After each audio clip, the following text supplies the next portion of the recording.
Sean Diddy Combs isn't just fighting for his freedom, he's fighting to hold on to his fortune. Forbes now estimates his net worth is $400 million, a significant drop from the $740 million valuation just a few years ago.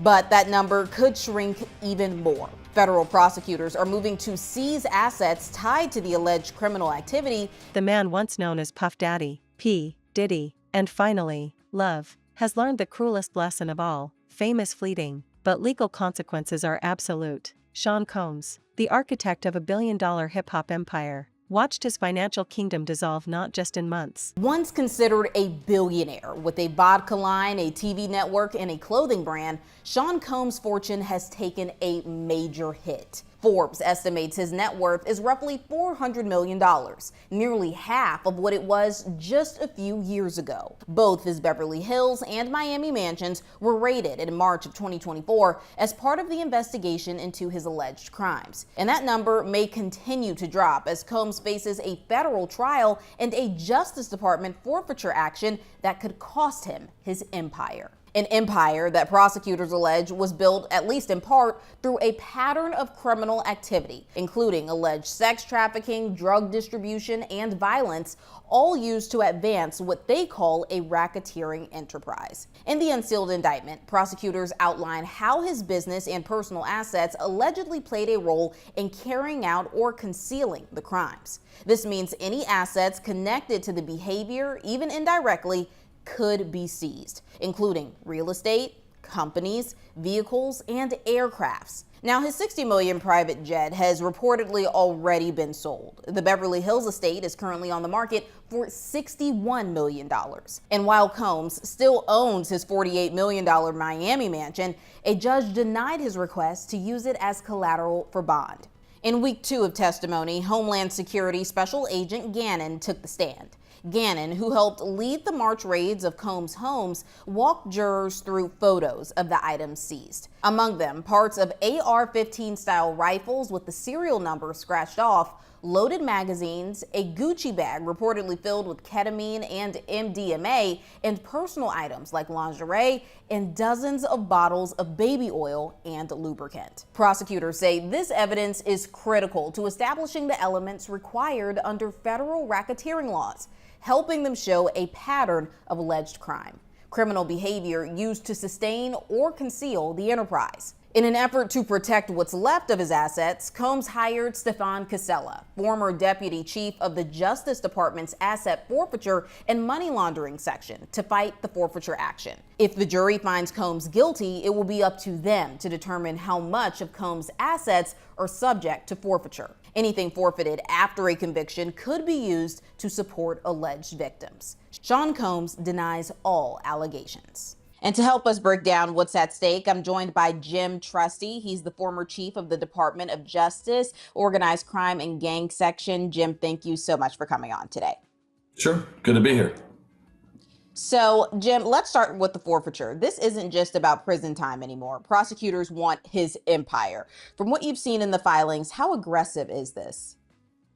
Well, it looks to be very aggressive, and there's a couple of reasons I say that. The first is it's very broadly worded. What they're talking about is essentially any property, real or personal, that could constitute either facilitating property or instrumentalities, they call it, or proceeds. And so that's kind of the whole business empire of P. Diddy being at risk. And that's the second part, which is it's a RICO case, a criminal enterprise case, where they've defined the organization, the criminal enterprise, as not just Sean Combs, but as all these business interests that he has, including liquor labels, music labels, everything else you can think of.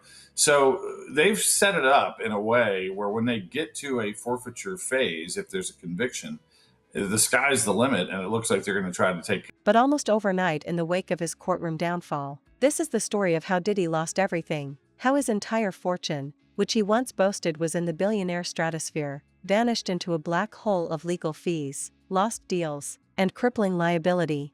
The scale of this collapse is unprecedented. Just a few years ago, Diddy's net worth was comfortably estimated at over $800 million, and he persistently claimed the title of a billionaire. He was more than a rapper. He was an institution, a brand, a symbol of ultimate, aspirational success in black culture. but that symbol has been utterly shattered. Now, after his conviction on 2 counts of transportation to engage in prostitution, after the sentencing to 50 months behind bars, the most reliable estimates place his net worth at a staggering $400 million.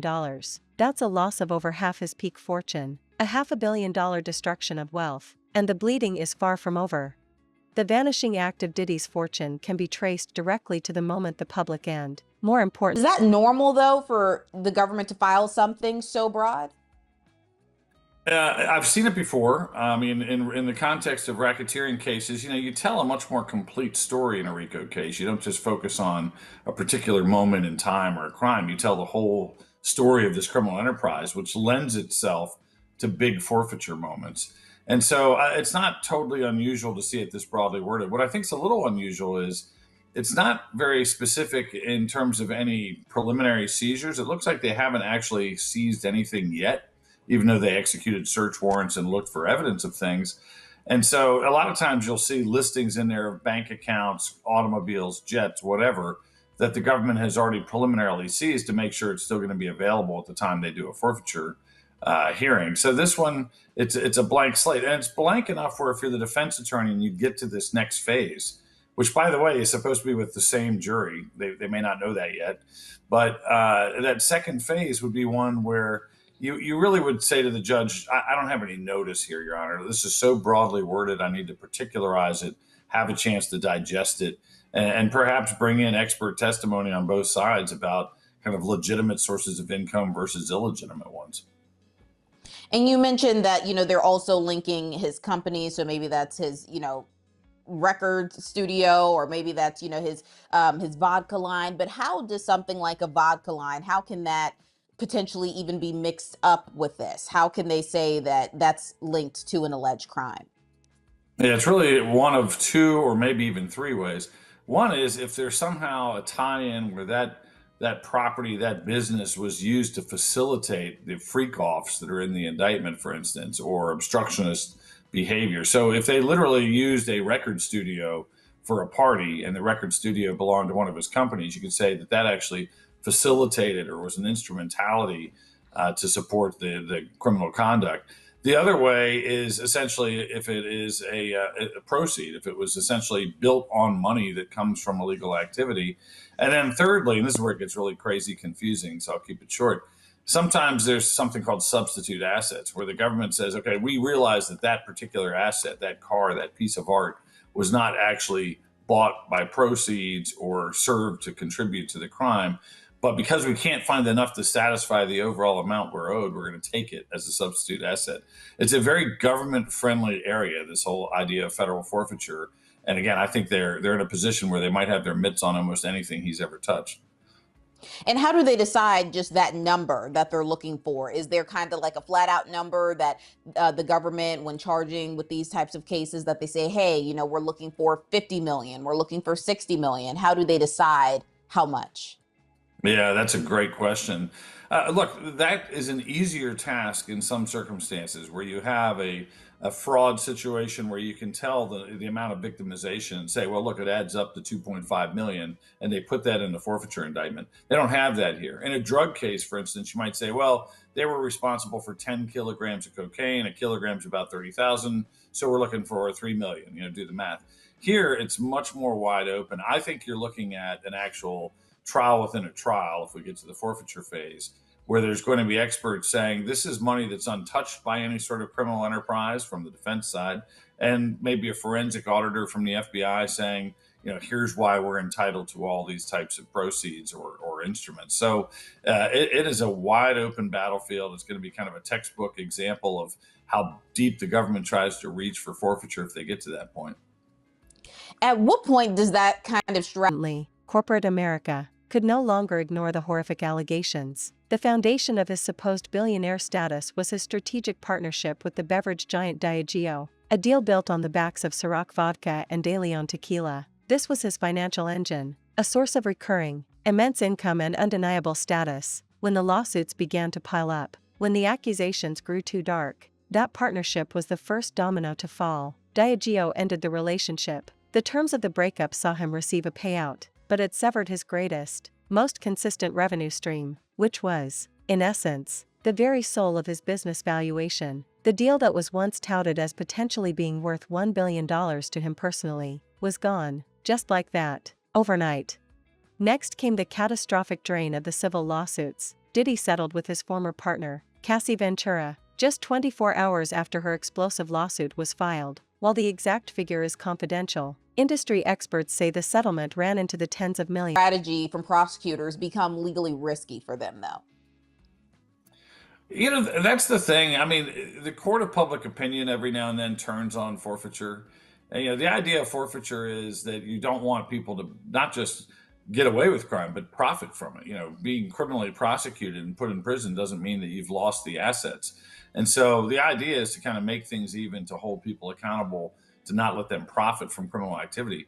But over time, you see abuses. You see situations where a person barely had a role in some sort of criminal conspiracy. I mean, literally was on the job for one day and is ordered to forfeit millions of dollars. And that bubbles up to the Supreme Court, where they say this is just not totally fair. So there are abuses of the forfeiture system that are seen from time to time. I think, look, if P. Diddy, if Sean Combs is convicted in this case, I don't think he's going to necessarily gin up a ton of sympathy. But there may be legal observers that say, hey, this is a broad, overreaching moment, when they try to collect every single penny, that a guy who obviously had legitimate income over long periods of his life. And for those that do say, hey, isn't this just a financial overreach? How do prosecutors justify that? Yeah, I think they justify it by saying, in this case, they'll say, look, two things. Number one, we didn't disable him financially pre-trial. We haven't actually locked into his accounts and taken things and frozen things where it might even affect his ability to hire attorneys or hire experts. And secondly, they say, look, it's a criminal enterprise that extended for a number of years, that where he had financial profit from this kind of power and control over an enterprise. So I don't expect them to be apologetic. I mean, they may end up showing moments of moderation where they say, well, we're not going to go after this company or that company, but they've left it all on the table for now, where they can do a very broad, deeply reaching process if they want to. And Sean Combs, he's already sold one jet. The Beverly Hills mansion of his is on the market for $61 million or so. Does that seem like someone who is confident that they'll walk, or could that work for or against him in court? It's probably not going to be anything that's particularly admissible during the trial. It could come up during the forfeiture just to show that, his overall stock has dropped. I mean, I think he's down to his last 400 million. It's a real tough spot to be in. But but I think at the end of the day, you really can't draw any firm conclusions.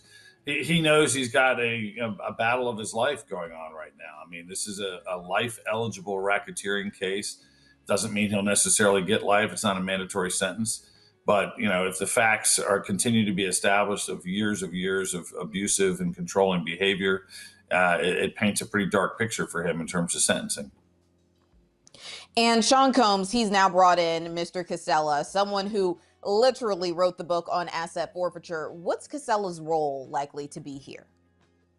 Well, I worked with Steph at the U.S. Attorney's Office in Maryland for years. He is literally the expert on forfeiture. Whenever I have a situation in private practice where I have a question mark about forfeiture, that poor guy has to take my phone call. So he's a great pick. He knows what he's doing. He knows both the process and the law, which can be a little bit different sometimes.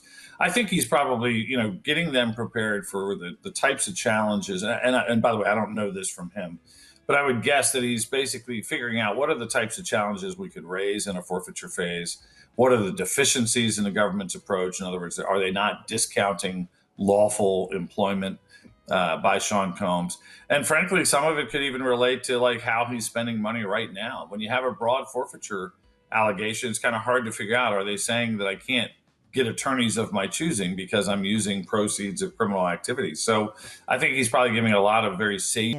But that was only the beginning. He was then slammed with a massive $100 million default judgment in a civil sexual assault case in Michigan because he failed to properly respond to the complaint. That's $100 million gone, or at the very least, a crushing liability looming over his remaining assets, with a court order restraining him from selling off property that could be used to pay the judgment.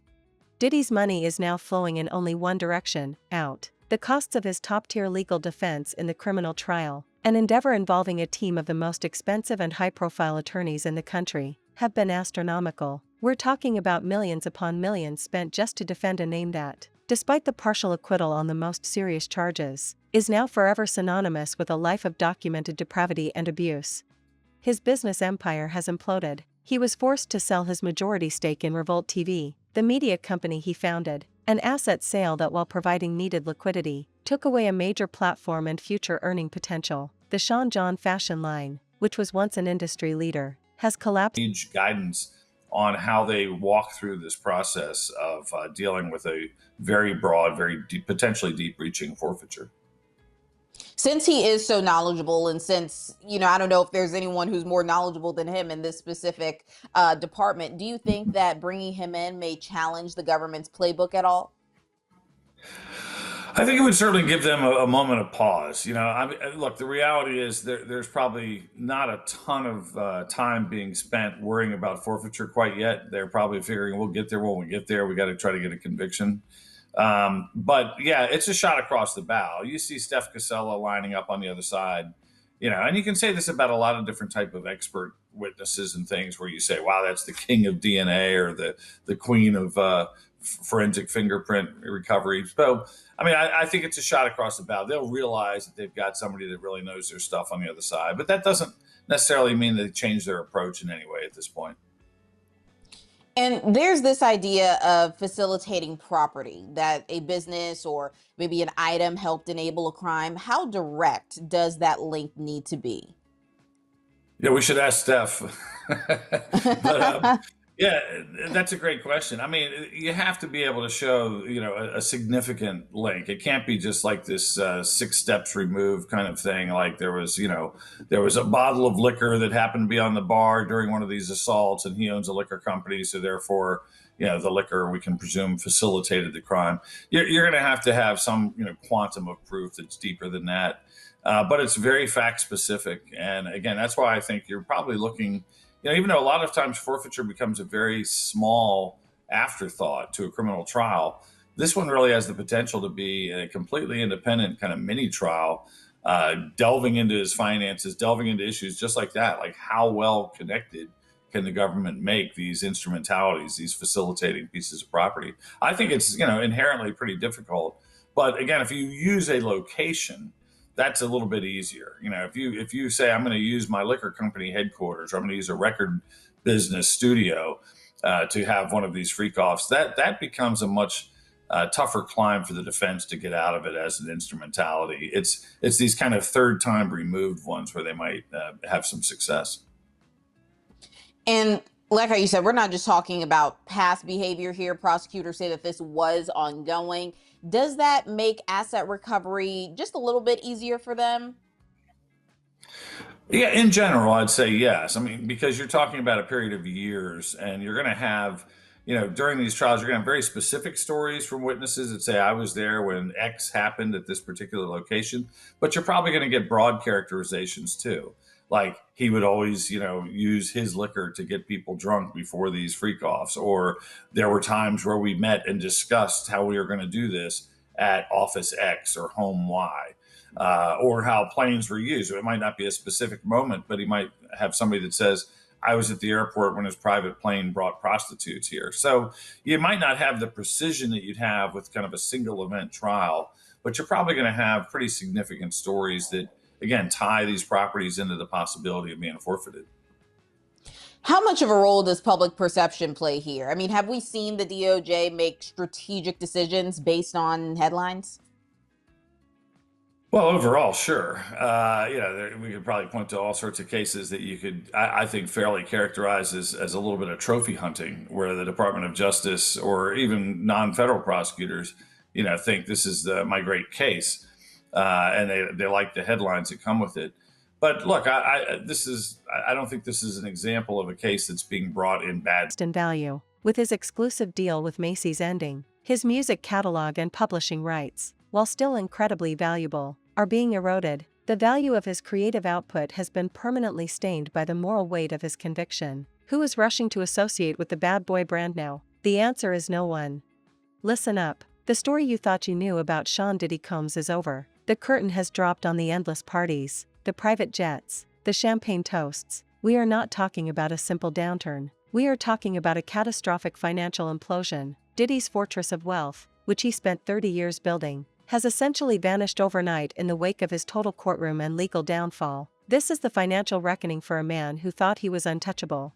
Let's break down the sheer scale of this destruction. At his peak, fueled by a brilliant marketing mind and the relentless pursuit of the next big deal, Diddy claimed to be a billionaire. Forbes, more conservatively, is going to influence the jury in that regard. What about the assistants? You know, you talk about assistants cleaning up the hotel rooms, which if the jury accepts freak-offs were coerced sexual encounters with commercial sex workers, that they're crime scenes essentially, and they're setting them up, cleaning them up, that they were getting Combs drugs, which may or may not have been used to keep victims compliant, which is one of the allegations. One assistant talked about driving Combs to confront Suge Knight, who was his rival, that Combs was carrying guns, that they were watching the abuse of Cassie.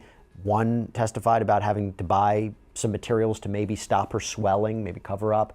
Do you think that they have established that if a racketeering conspiracy, Combs used his staff, his employees, his associates to commit crimes and cover them up? You think they've proven that? Yes. Okay. I totally do. I think it's pretty clear that the staff was there, again, to service and protect the king, and that they're literally cleaning up crime scenes. I do think that's established. What about forced labor? That's another underlying predicate crime for kidnapping. And if you want, I can lay out what I think might be it. Yeah, you tell me what the forced labor is. So you had testimony from assistants that they were working like essentially 24 hours, 7 days a week, that they were up 5 days straight. You had one assistant, Mia, who said that she was basically sexually assaulted. You had another who said they were blackmailed with tape of them dancing, I think, on a narcotic of some kind. So, you know, that's hanging over them as they're doing the work of Sean Combs. You have another who says that they were basically subjected to a lie detector test for days. One says they were threatened. Capricorn Clark, she also says that she was kidnapped. And you think about this environment that they're in, is this forced labor? Yeah, I think you can probably get there from the totality of the circumstances. Some of this stuff is, and I've been in other cases where people complain about how hard it is to work for a celebrity, and there's a lot of whining about the hours are really bad and the celebrities call you night and day and they need things urgently. And that's just par for the course if you're going to be an assistant for somebody with that kind of lifestyle. But when you get to threats and videotapes and threats to turn them over to the police, now you're well outside what could reasonably be expected. And I guess that could get you to forced labor. Okay, so I don't know if there's more that you want to add for racketeering conspiracy, but I think we nailed it, that they definitely have enough to survive like a motion to dismiss, right? To move it forward, motion for directed verdict, to go to the jury. We don't know what the jury will say, but you think that, I said they're probably 75% there, 80% there. I think there still needs to articulate a little bit more the flow of money and a little bit more the agreement, the understanding, the conspiracy. I mean, do you think that we have heard the testimony from co-conspirators? People have taken immunity deals, but you can't have a racketeering conspiracy and a legal agreement with himself. Do you think we've heard from the co-conspirators? No, I think you could. I think the government could add a little conspiracy testimony, and also flow of money is very important in this kind of thing, so that could be helpful. You think you need Christina Courtroom, the former chief of staff who's come up a lot during the course of this case? I don't know if you need her, but I think it's optimal to have her. Okay, so racketeering conspiracy, top charge, potentially life in prison, put that to the side. Let's go to the lowest hanging fruit, and then we'll get to sex trafficking. Transportation to engage in prostitution. Essentially, that Sean Combs transported sex workers and victims with the intent that they engage in sex work, that their intent of prostitution. You don't need force, fraud, or coercion for sex trafficking. It's more of a... Estimated his worth was well over $700 or $800 million, and climbing. The latest, most brutal estimates now put Sean Combs' net worth at approximately $400 million. Think about that. We are looking at a verifiable, confirmed loss of over $500 million, $500 million, erased from his balance sheet in a shocking 2-year period, a direct consequence of the tidal wave of legal action and his subsequent conviction. This is not a drop. This is a financial wipeout. The foundation of his financial empire was his strategic partnership with the liquor giant Diageo. This was the engine of his purported billionaire status. The sprawling deal that covered Ciroc vodka and De Leon tequila. It was a deal worth a king's ransom, bringing in guaranteed revenue and giving him a massive stake in the spirits industry. That deal is gone, terminated. Diageo, facing extreme public scrutiny and their own legal battles with Combs, ended the business relationship, while Diddy was bought out for his stake in De Leon, receiving a one-time lump sum. Straightforward charge, carries up to 10 years in prison. Have they proven that? Take Cassie's testimony.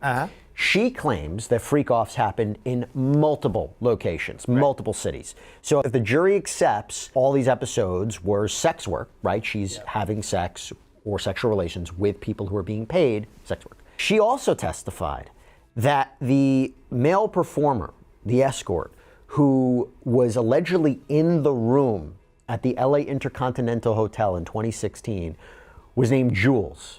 And Jules was used in multiple locations. That, to me, could be transportation. And paid. And paid. And paid. Yeah.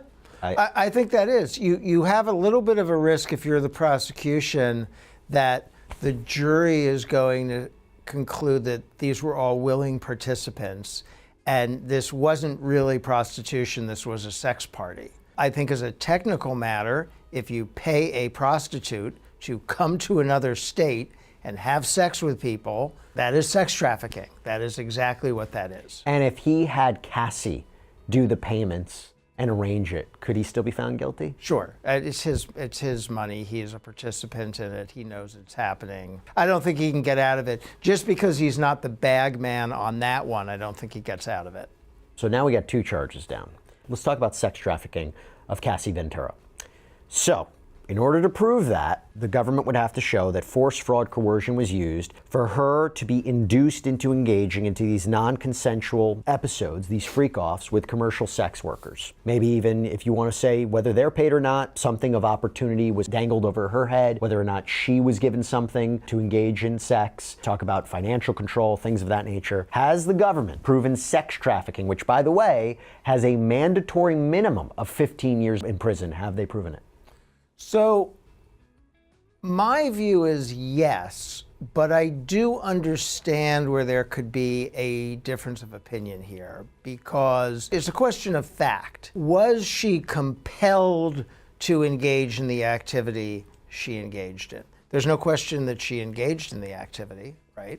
So the question is that because she wanted to, or is that because of punishments and inducements to do it? And to me, this seems like domestic violence and a situation where the victim is subject to a lot of influence and a classic situation where you have one party in the relationship who has much more power, infinitely more power than the other person. And he is exerting that power to make her do what he wants. And the fact that she sometimes likes it, which is clearly true, right, from the evidence. I mean, it the does text messages. Things yeah, it like does that. appear that she at times is a willing participant, but overall, I still find it to meet the definition of sex trafficking. Because the jury could accept there's no way she actually consented to this when you think about what she claimed happened to her. And you think about, I mean, the prosecution has been so keen at trying to establish what the environment was. You know, even talking about Brianna Bengolan allegedly being hanged off a 17-story balcony, the prosecution came out today and said, well, if Cassie was aware of it, it goes to coercion. It shows like the violence she was around and what would have happened. I said this before, I said again, this is not a clean prosecution. Correct. And I want to get to where the defense is going in a minute, because I think they've been doing a stellar job. I really do. But I think there are 2 concrete examples for sex trafficking for Cassie Ventura. I'm curious your thoughts. So number 1, 2016 hotel. So the idea is she claims she was leaving a freak-off, so a commercial sex event, right? The consistent, recurring, multi-million-dollar income stream, the one that guaranteed his financial stability and valuation, was cut off. The single largest pillar holding up his fortune has been permanently dismantled. Then came the money drain. A financial hemorrhage that no single fortune, no matter how large, could sustain. First, the immediate, shocking settlement with Cassie Ventura, which was a clear, unmissable signal of liability and cost him a massive, tens of millions of dollars payout just to shut down one lawsuit. But one only led to dozens. Today, Diddy is facing an onslaught of civil lawsuits, dozens of them, each one demanding multi-million-dollar damages. He has already been hit with a $100 million default judgment in a sexual assault case in Michigan, a massive sum that stands as a crushing liability against his remaining assets. Every single lawsuit, every filing, every new allegation brings a new wave of seven-figure legal fees for his army of defense lawyers. This money is simply pouring out of his accounts, never to be recovered.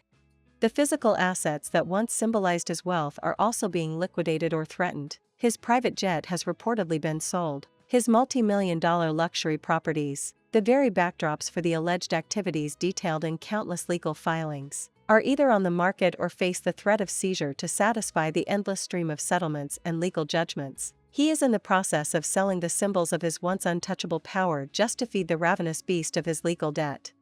Diddy's fall from grace is a powerful and chilling reminder that the old adage is true: the law truly does not discriminate when it comes to accountability. No matter how rich or famous you are, he has been sentenced to prison, but the vanishing of his fortune is his financial death sentence. He has lost the ability to control his narrative, his brand, and worst of all, his money. The empire he spent decades building, the empire he thought was his fortress, was revealed to be a house of cards built on a foundation of alleged misconduct. And when the legal storm finally hit, it all came tumbling down. Diddy didn't just lose some money, he lost the very thing that defined him, his ability to be Sean Combs, the music mogul who could buy his way out of any problem. That power, that fortune, has vanished, leaving behind only the wreckage of a shattered legacy and a $500 million hole in his wallet.